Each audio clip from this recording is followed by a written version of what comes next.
Nous bénissons Dieu. Dieu est tellement merveilleux. C'est l'amour de Dieu qui nous a encore accordé ce matin pour pouvoir vivre la journée d'aujourd'hui. Voilà pourquoi par l'occasion j'ai béni et j'ai glorifié Dieu. Et ainsi que tous les frères qui sont en train de nous suivre, qui font partie du corps de Christ. Moi, l'un de vos frères sentinelles, je reviens de nouveau. Mon thème est celui-ci, ces jours-là devant le Seigneur. Mais mon sous-thème où nous allons vraiment rester longtemps est sur les deux chemins. Dit-on, ces jours-là devant le Seigneur, il n'y a qu'un seul chemin, l'homme est censé parcourir, l'homme est censé passer. Il n'y a qu'un seul chemin, un jour devant le Seigneur.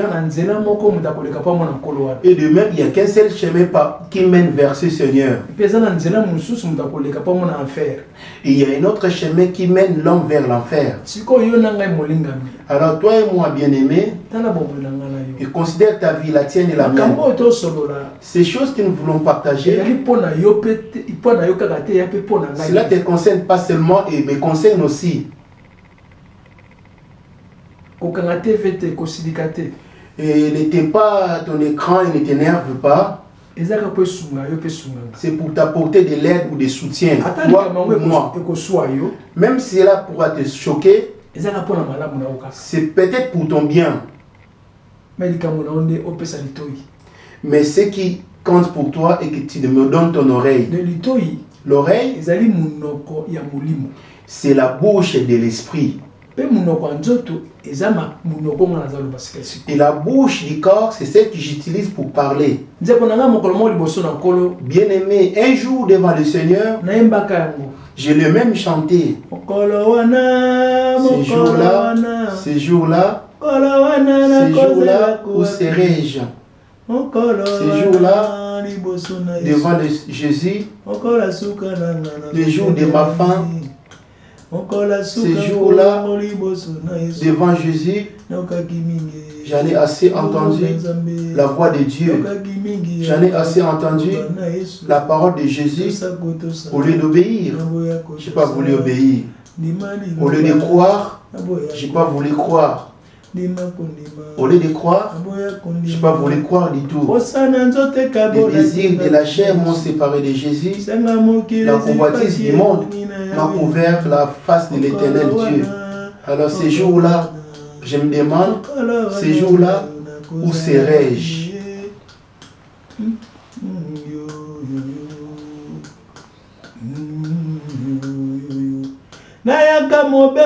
Je suis venu ici-bas comme un pèlerin. Je suis venu ici-bas comme un voyageur. J'ai trouvé les maisons, les voitures. Toutes ces choses appartiennent à Dieu. Les bijoux, de l'argent appartiennent à Dieu. À cause de ces choses, je m'abandonne à l'orgueil. Au lieu de donner ou partager, je ne vais pas donner. Au lieu de donner, je ne vais pas donner. Les jours de ma fin, qu'emporterai-je alors? Alors ces jours-là, je me demande où serai-je?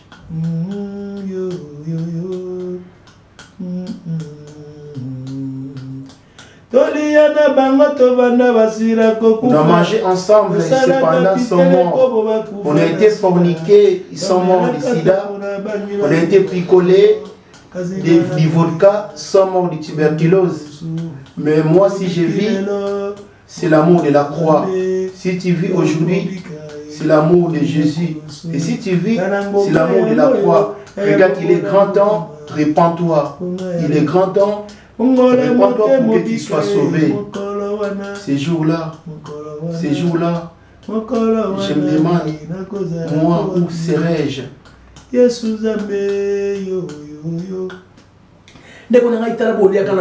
Bien-aimé, considère ceux avec qui tu as mangé et aujourd'hui ne sont plus. Observe même dans ta famille, parmi tes amis, tes camarades. Aujourd'hui, il y en a quelques-uns qui ne sont plus. De la même façon, ça sera ton tour. Toi et moi demain. Tu pourras manger ou régner ou ayant de l'argent, mais il y aura un jour que tu dois quitter toutes ces choses pour aller rencontrer les maîtres du monde. Amen. Amen. La Bible nous dit ceci. C'est du Seigneur, il y a deux chemins. Nous allons prendre Matthieu. D'abord, nous allons prendre le commencement. Genèse 6. Les versets 10. Les versets 10 à 12. J'ai lu au nom de Jésus. Pendant qu'on lit Genèse 6, les versets 10 à 12. Matthieu 7. Et quelqu'un pourra me prendre Matthieu 7. Les versets 13. Les versets 13 à 14. Ok, papa. On y va, papa. Genèse 6, les versets 10 à 12, j'ai lu au nom de Jésus. Noé engendra 3 fils, Sem, Cham et Japhet. La terre était corrompue devant Dieu. Dit-on, la terre était corrompue. Alléluia. Amen. Dit-on, la terre était corrompue devant Dieu. Toi et moi, cependant, vivons dans ce monde. Ne sont pas encore morts. Il y a qui ont habité dans ce monde et qui sont déjà partis. Je me demande si toi, si tu es aussi corrompu. Tous ceux qui sont corrompus sont ceux qui s'opposent ou se révoltent à Dieu. Avez-vous tous ceux qui ont vécu avec Noé étaient corrompus et leurs voix étaient corrompues eux-mêmes. Et tout ça avait été noyé dans le déluge. Aucun d'eux n'était sauvé parce qu'ils étaient corrompus. Ils faisaient partie du chemin qui leur plaisait.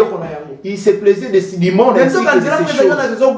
Alors qu'il y avait un chemin, Noé criait en même temps et que l'homme se repentir. L'homme ne veut pas se repentir. Où les hommes étaient corrompus. Les hommes étaient dans les ténèbres. Chacun d'eux avait corrompu sa voix. Et examine tes voies. Bien que tu implores Jésus, n'es-tu pas corrompu par hasard? Bien que tu implores Jésus, n'es-tu pas corrompu ta voix? Regarde les deux chemins en question. C'est l'esprit et le corps. C'est l'esprit et le corps. Et la base de tous les deux, c'est le cœur. Parce que le cœur peut faire aussi le désir de la chair. Et le même cœur peut aussi accomplir le désir de l'esprit. L'air centre à tous les deux, c'est le cœur. Alors que la véritable église, ce n'est pas là où nous irons. Tout ça, ce sont des ensemblés. Mais l'église, la véritable, c'est ton cœur. Examine ton cœur. N'est-il pas corrompu? Nous allons lire Matthieu. Avant de revenir sur Genèse, on va aller dans Matthieu 7, verset 13 à 14. Entrez par la porte étroite, car large est la porte, spacieux est le chemin qui mène à la perdition. Dit-on, le chemin qui mène à la perdition, c'est celui du monde. Chez toi, dans Genèse 6, c'est le verset 10. Noé engendra 3 fils, Sem, Cham et Japhet. La terre était corrompue devant Dieu. Dit-on, la terre était remplie de la violence. Toi aussi, tu vis dans ce monde. En quoi es-tu corrompu? Quel est le péché qui habite dans ton cœur? Bien que tu vas encore à l'église, venir à l'aide, même l'église, bien que tu es béni, prospère, regarde et ou examine toi. En quoi es-tu corrompu, bien-aimé? Ça, c'est une question. Noé aussi a péché. Ça, c'était du temps de Noé. Il disait-il, l'homme avait corrompu sa voix. Et nous voulons aussi l'attendre du temps de nous aujourd'hui. Jésus aussi est venu. Nous allons faire une petite démarche dans le livre de Matthieu. Matthieu 24. Matthieu 24. Le verset 37. Le verset 37. Et nous allons encore lire dans le livre chez lui, dans Luc 17. Le verset 26. Le verset 26. Et le ministre. Que dit-il? Matthieu. Je vous le dis en vérité, cette génération ne passera point que tout cela n'arrive. Le ciel et la terre passeront, mais mes paroles ne passeront point. On y va. Pour ce qui est du jour et de l'heure, personne ne le sait, ni les anges dans le ciel, mais le Père seul. Ce qui arriva du temps de Noé arrivera de même à l'avènement du Fils de l'homme. As-tu entendu? Il a rappelé les jours qui ont eu lieu du temps de Noé. Qu'est-ce qui s'est passé du temps de Noé, Papa Boisse? La terre était corrompue devant Dieu. Disait-il, la terre était corrompue devant Dieu. On y va. La terre était pleine de violence. Dieu regarda la terre et voici elle était corrompue. Car toute chair avait corrompu sa voie sur la terre. C'est là où je suis, c'est bien-aimé. Dit-il dans Matthieu 7, verset 13. le verset 13. Dit-il, entrez par la porte étroite, car large est la porte, spacieux est le chemin qui mène à la perdition. Nous avons entendu le premier chemin. Celui qui avait eu lieu du temps de Noé. C'est le chemin de la chair. Tout homme avait suivi le chemin de la chair. Tel que voyons-nous aujourd'hui, le désir de la chair envahit l'homme. Et nous voyons même les serviteurs charnels parmi nous. C'est une mission pour pouvoir affaibli quand tu as pris la mauvaise décision de rester à la maison. Parce que tu as été victime, tu es tombé sur des pasteurs escrocs. Nous avons des choses devant le Seigneur pour passer par ces chemins-là. Je viens tout doucement. Dans le deuxième chemin, le premier chemin, que dit-il? Entrez par la porte étroite, car large est la porte, spacieux est le chemin qui mène à la perdition. Il y en a beaucoup qui entrent par là. Dit-il, le chemin qui mène à la perdition, c'est-à-dire au mal. C'est de la même façon qu'était dans le temps de Noé. Noé aussi avait prêché dans le monde. Et à la venue de Jésus, avait-il dit, mettez-vous en garde, car il y aura des faux prophètes pour égarer le peuple de Dieu. Ils feront des choses qui vous plairont, alors que si tu viens à Jésus, tu n'es plus censé à faire ton désir, mais plutôt celui de Jésus. Parce que Jésus est aussi un chemin. Le diable aussi c'est un chemin vivant dans le monde. C'est lui qui conduit le monde, c'est le diable. Il a commencé à la conduire depuis le commencement là-bas avec Adam et Ève. Le diable agit génération après génération. Dans cette génération-là du temps de Noé, cette génération-là du temps de Noé, il y a eu 12 générations. Et jusqu'à la génération de Noé. Mais regarde la génération de Noé, il n'y avait que Noé. 8 personnes. Et 8 personnes étaient sauvées. Je pourrais dire 8 ans. Noé, ses 3 fils, 4. Moi, ça Noé. La femme de Noé, 5. Et plus les 3 femmes des fils de Noé. Yépheth, Shem et Ham. Bien aimé, toi qui vis dans ce monde, autant si tu n'avais pas entendu la parole de Dieu, mais puisque tu as entendu la parole de Dieu, heureux si tu veilles pour suivre le chemin de Jésus. Vivant dans le monde, ces hommes implorent aussi Jésus. Mais étant dans le chemin du mal. Et qu'est-ce qu'ils leur mettent dans le chemin du mal? Parce que les choses charnelles envahissent leur chair. Aussi longtemps que les choses charnelles envahissent la vie de l'homme. Et du coup, auprès des yeux, l'homme devient ténèbres. Parce que les ténèbres, c'est ça le péché. Les maîtres des ténèbres, c'est qui? Ou les princes des ténèbres, c'est qui? C'est Lucifer. Amen. Amen. Donc le deuxième chemin. Nous avons entendu le deuxième chemin. 14. Mais étroite est la porte, resserrée le chemin qui mène à la vie. Ah, il y a la porte qui manque et Kangama. Il y a une porte étroite. Mais cependant, c'est celui-là qui mène à la vie. Ce chemin de la vie, où est-il, Boissa? Jean 14, verset 6. Jean 14, le verset 6. Les chemins qui mènent à la vie. On revient chez toi là-bas, Matthieu 7, 14 nous dit quoi? Mais étroite est la porte, resserrée le chemin qui mène à la vie. Et il y en a peu qui le trouvent. Jean 14, 6, je lis au nom de Jésus. Jésus lui dit, je suis le chemin, la vérité et la vie. Ni ne vient au Père que par moi. Dans le chemin de Jésus, là-bas nous avons entendu, il y en a peu qui le trouvent. Cependant, toi et moi implorons Jésus. Et examine ta foi. Toi, tu dis c'est le temps de la grâce. Oui, on est d'accord, c'est le temps de la grâce. Dans l'ancien temps, c'était la condamnation. Maintenant, nous vivons le temps de la grâce.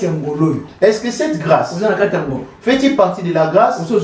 A-t-il déjà reçu la grâce? Alors la grâce, c'est quoi? C'est être avec Jésus.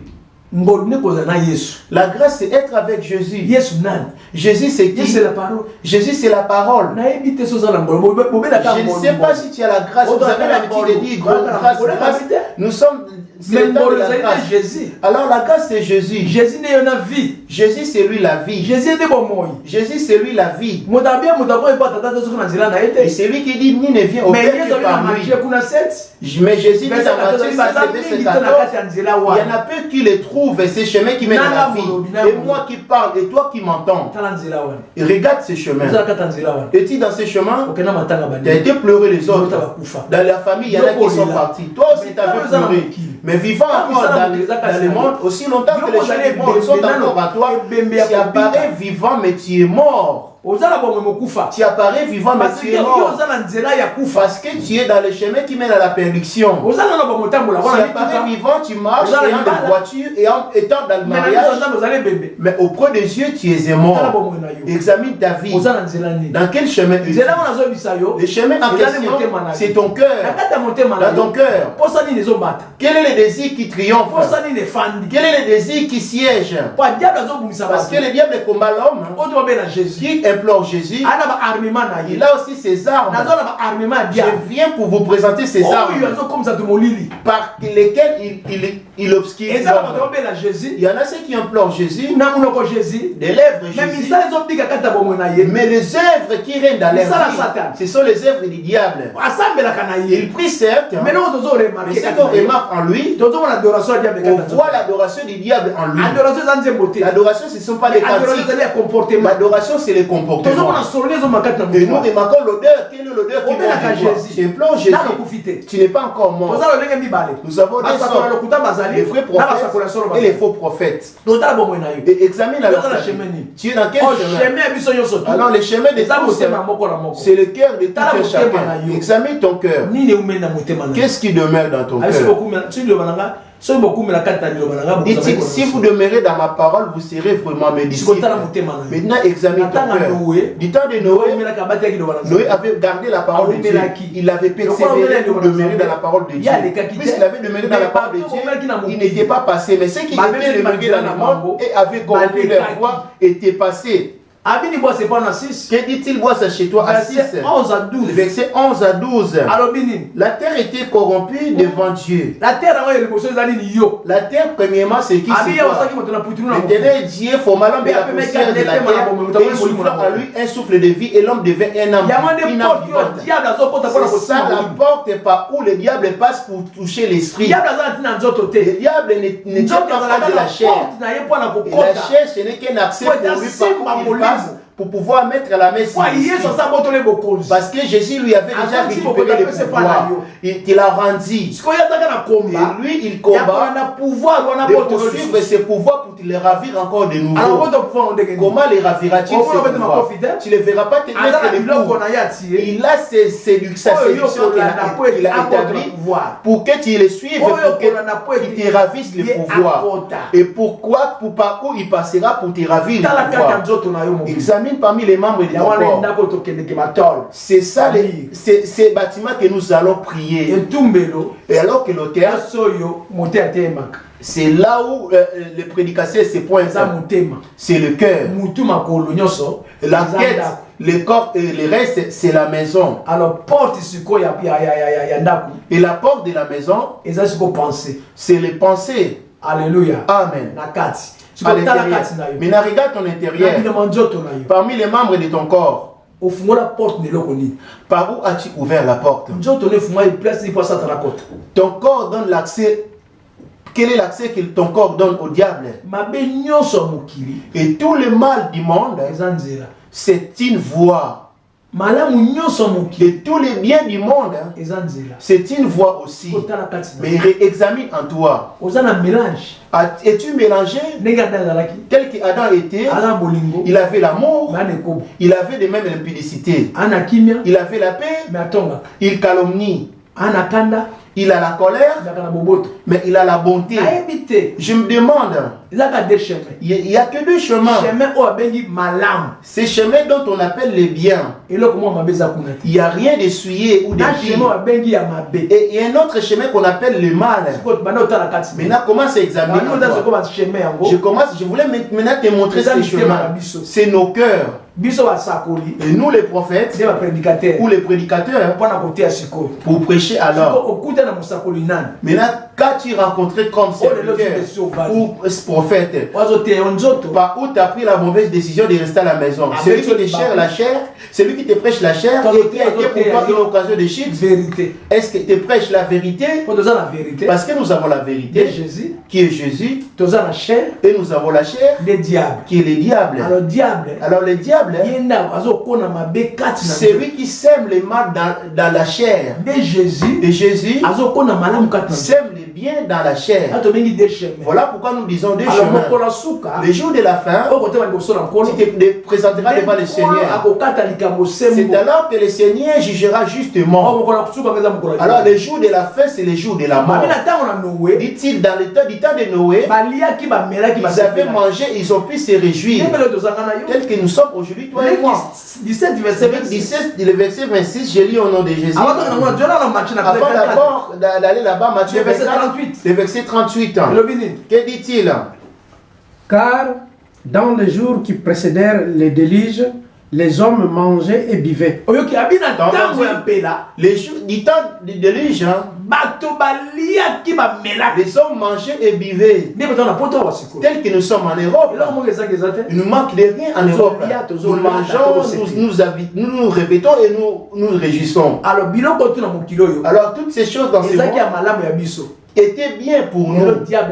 Aujourd'hui, le diable les a tous souillés pour nous séduire. Et quiconque courra derrière elle sera tombé dans son piège. Et derrière ces choses, le diable se cache. Que dit-il de ça? Se marier et marier leurs enfants. À ce jour-là, les gens mariaient et mariaient leurs enfants. Jusqu'au jour où Noé entra dans l'arche.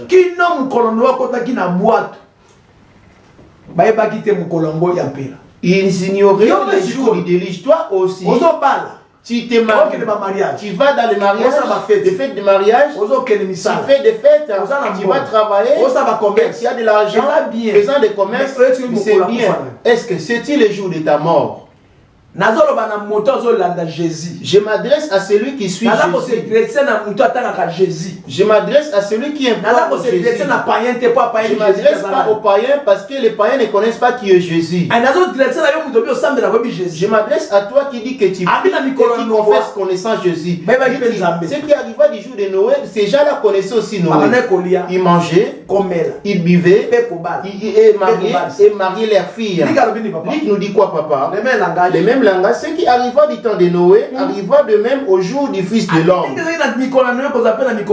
Ce qui arriva du temps de Noé arriva de même du jour du Fils de l'homme.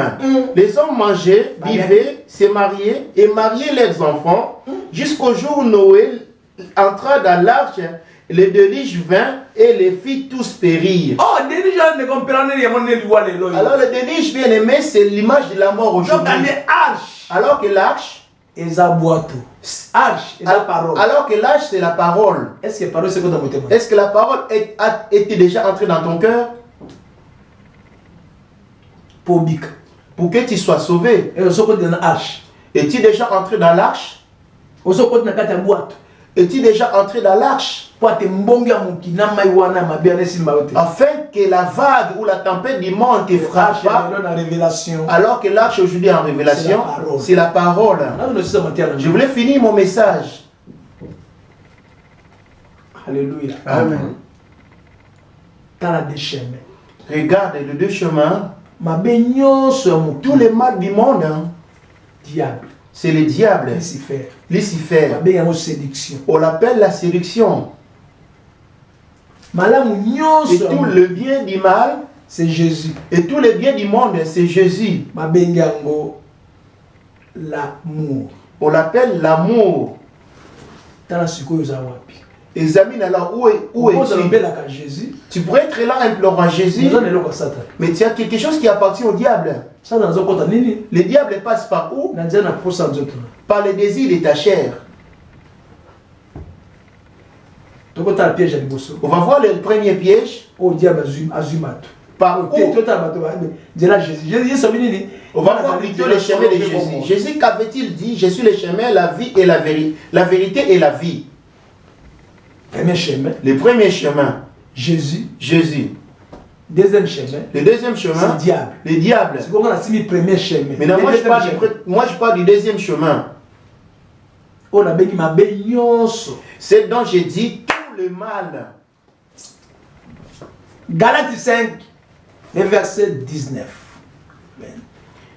Marc 7, le verset 21.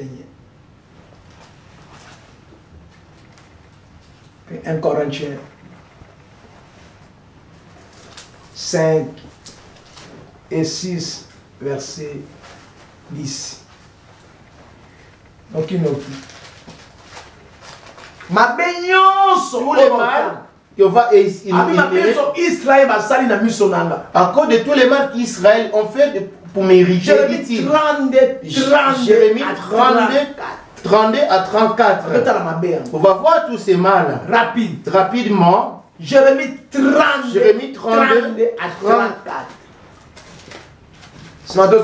Après quoi on va lire Galates, Jérémie 32 à 34.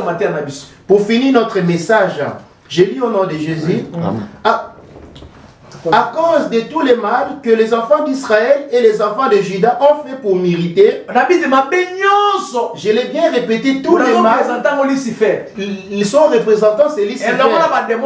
Lui, c'est lui. Et ses serviteurs, les faux pasteurs, les faux docteurs, les faux prophètes, les marabouts qui se sont faits des pasteurs, engrosser les filles d'autrui, tout le mal. C'est le diable. Maintenant examine en toi. Mais cependant Jésus qui te fait baptiser au nom de Jésus. Quelle est la tâche du diable qui est parce que le diable est sur le point de mettre la tâche. Et Jésus veut enlever cette tâche. Parce que la tâche du diable, c'est ça le ténèbre. Mais qu'une tâche peut obscure et tout, rendre les ténèbres tout le corps. Même rien que tes yeux peuvent rendre les ténèbres tout ton corps entier. Et même ta langue peut rendre les ténèbres ton corps entier. Même tes oreilles peuvent rendre le corps entier ténèbres. Rien que tes pensées sont capables de rendre ton corps entier ténèbres. Rien que tes mains sont capables de rendre ton corps entier ténèbres. Alors on y va, que dit-il? Les hommes de Juda et les habitants de Jérusalem, ils m'ont tourné les dos. Et ils ne m'ont pas regardé. On les a enseignés. Dès le matin. Mais ils n'ont pas écouté pour recevoir instruction. L'homme ne veut pas supporter la vérité. L'homme ne veut pas supporter la vérité. Quand il s'agit de la vérité, l'homme pousse des raisons. On m'a fait ceci, j'étais victime de cela. Il pourrait nous arriver quelque chose entre toi et moi. Comme étant papa et toi comme un fils. Mais si tu as ta raison, Dieu jugera justement. Mais ce n'est pas ça qui fera que tu te fatigues à prier Dieu. De te décourager, rester à la maison. Si nous arrive un problème, toi et moi, Dieu sera notre juge. Les choses que je prêche, ce n'est pas moi qui les ai écrites. Les dit dans 1 Samuel 2, verset 25, si il t'arrive un problème entre toi et moi, Dieu nous jugera. Mais toi, si t'arrive un problème avec Dieu, qui sera ton juge? Tu pourras dire oui, il y a beaucoup d'églises. Est-ce que toutes les églises là que tu connais, là où tu vas, que tu dis il y a beaucoup d'églises, est-ce que partout il y a le Seigneur? Est-ce que partout il y a Jésus? Est-ce que dans toutes ces églises prêchent-elles la vérité? Ils implorent le nom de Jésus. Y a-t-il la vérité? Peut-être ils prêchent de l'argent, ou ce qui concerne le corps, ou prêchent rien que le miracle. Parce qu'aujourd'hui les gens à l'église locale pour chercher la guérison de leur maladie, et recevoir la prophétie pour eux, pour leurs problèmes. Et c'est ce que l'homme veut chercher. Mais l'homme ne cherche pas à sauver son âme. Dit-il, ils m'ont tourné les dos. Ils m'ont tourné les dos. Toi, tu vas prier. Que vas-tu chercher là-bas? Que vas-tu chercher là où tu vas prier? Puisque tu es assis à la maison regardant l'internet. Que cherches-tu? Ce n'est pas de temps. On y va. Si un homme pêche contre un autre homme. Si un homme pêche contre un autre homme, Dieu le jugera. Si un homme pêche contre un homme, Dieu le jugera. Tel que toi et moi, je pourrais hausser le ton sur toi. Et si je pêche contre toi, Dieu nous jugera. Ça ne sera pas par rapport à ça que tu vas prendre la mauvaise décision de rester à la maison. Et si tu renies la foi, donc ça veut dire que tu as un problème avec moi. Tu me hais. Parce que toi, nous avons discuté, je ne t'ai pas mis dehors de l'église. Mais puisque c'est moi qui dirige l'église, et puisque tu m'aimes pas, voilà pourquoi tu as eu l'occasion de partir de l'église. Mais l'église ne m'appartient pas. L'église c'est toi. L'église c'est moi. Mais ce qui nous dirige, c'est la parole de Dieu. La parole de Dieu dit, prie pour vos ennemis. Si tu as été une occasion de chute de ton ami, tu es censé si peut-être j'étais ton occasion de chute, viens me voir. Pourquoi prends-tu des raisons de rester à la maison? Alléluia. Amen. On y va chez toi boire ça. Ils m'ont tourné les dos. Ils m'ont pas regardé. On les a renseignés dès le matin. Retourner les dos, c'est quoi? Quand nous sommes à l'église, nous écoutons la prédication. Nous sommes face à Dieu. Mais en sortant de l'église, chacun de nous tourne les dos. Et chacun regarde le monde ainsi que les choses du monde. Il vient d'oublier tout ce qu'il vient d'entendre. Voilà pourquoi dit-il, ils m'ont tourné les dos. Parce que j'ai envoyé mes serviteurs, on les a enseignés tous les matins. Les matins, on t'a enseigné la parole de Dieu. Le dimanche, on t'a prêché la prière. On t'a prêché en sortant de la prière. Ces choses qu'on t'avait prêchées, tu ne les auras pas pratiquées par rapport à ce qu'on va voir physiquement. On y va. On les a enseignés dès le matin, mais ils n'ont pas écouté pour recevoir instruction. Ils ont placé leur abomination dans la maison sur laquelle mon nom est invoqué. T'as entendu? Ils ont placé leur abomination dans la maison, alors que la maison en question, c'est ton corps. Ou alors c'est toi. Où est-il entré? Dit-il dans Marc 7, le verset 21, là où la suire est. Où est-il? On va nous les lire. Marc 7, 21. Car c'est du dedans, c'est du cœur des hommes que sortent les mauvaises